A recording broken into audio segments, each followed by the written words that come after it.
Yes, this is Smiley Smooth, YouTube's finest.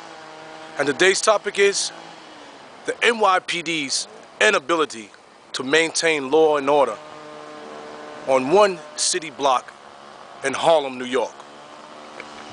Okay, the NYPD, I'm not talking about all the NYPD, I'm just going to deal with one precinct in Harlem that's the major player and has jurisdiction lines from 5th Avenue to West Side Highway, roughly from 110th to 132nd Street in Harlem. Right now I'm just walking around an area where I go to collect my thoughts, do some soul searching, just heavy thinking and reevaluate my life and where I want to go in life. It's very quiet, it's community, predominantly all white, a little bit of black and Hispanic. But anyway, topic at hand, the NYPD's inability to control one city block in Harlem, New York. There's one particular block in Harlem that's been very dangerous and bad for at least the past 20 years. Calmed down a little bit now, but there's still a real element of danger and crime and disruption and safety issues for children and people on that block that are good, that need the protection.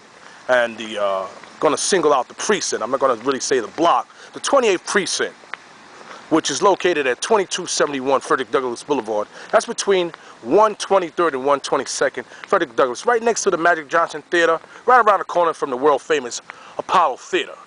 Okay, this block I've been talking about in question had recently had a block party, and there was a stabbing, a couple of fights, they broke that up. And as the cops were there trying to clear the block out, they started fighting again. See, the people on this block have no fear of the police. They have no fear or respect for the police. You can go on this block at any given day, and there are a lot of drug dealers. There are legions or squadrons. You know, I remember I was in the military, we used to march in boot camp.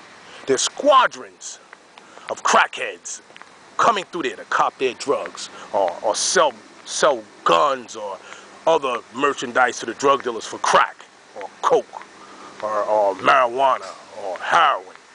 And the people I know, there's people on that block that live in fear or dangerous for their life. They're scared to come outside, you know. And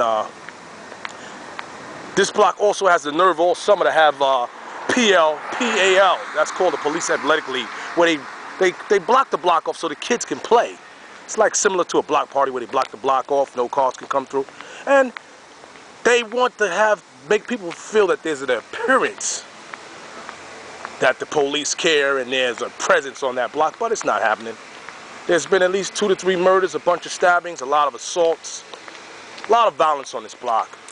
And something needs to be done and said. I'm not an investigative reporter. If I was, I'd go right on the block and I'll let you see the block and I'll name the block and I'll call it out.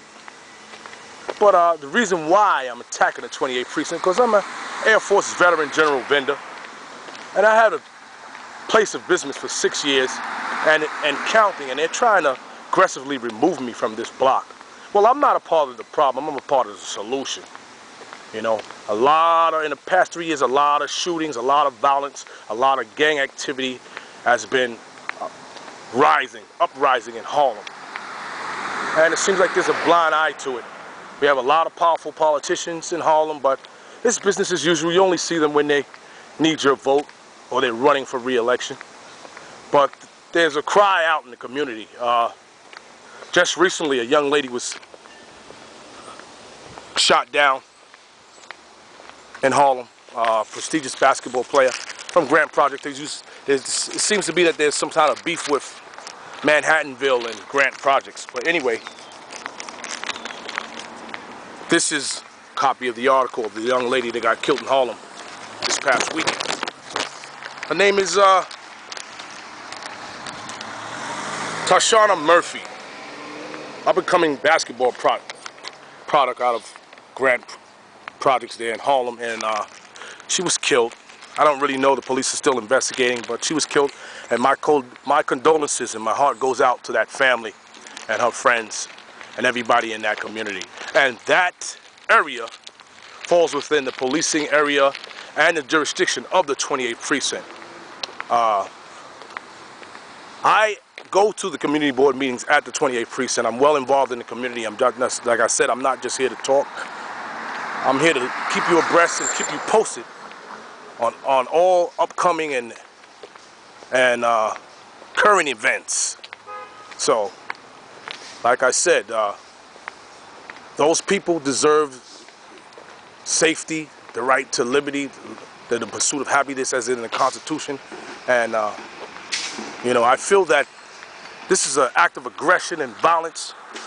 And to me, it's like, even though it's on American soil, it's a terrorist act. People are living in that block, they can't come out of it, they're scared. This is not New Jack City, where Nino Brown took over the building and the people had to live. This is real life. And I think the police should do more, and how they do more is take this as a terror threat, terrorist act. Take it in that way. Then you say, well, oh, Mr. Smart Guy, how do we fund that? Well, they created an agency called Homeland Security, or federal funds for terrorist things. So various blocks out throughout Harlem that there's a lot of violence, you can have the police, not in uniform, but in undercovers, survey the area, surveillance, heavy surveillance, and I bet you sure they will uncover a lot, because you barely see police after 11 o'clock at night in a lot of neighborhoods. Their presence need to be felt. They need to be seen. Little kids can't play outside. Stray bullets are killing everybody in New York now, and they worry about funding. They have the funding. Obama's releasing it because when there was a terror threat like this 9/11 anniversary, they were stopping cars. Police were everywhere. They were on bridges and down certain avenues, just stopping cars, stopping truckers, searching everything, checking bags in the subway. They were all over the place. So when we have killings and senseless murders such as this, we need to do the same thing. Treat it just like a terrorist act. Act against the people that live in these communities, that deserve every right to be protected and serve. That's what the police job is supposed to be, protect and serve. And then on a police car here in New York, it says courtesy, respect, and professionalism. And that's what we need. This is Smiley Smooth signing off. Peace.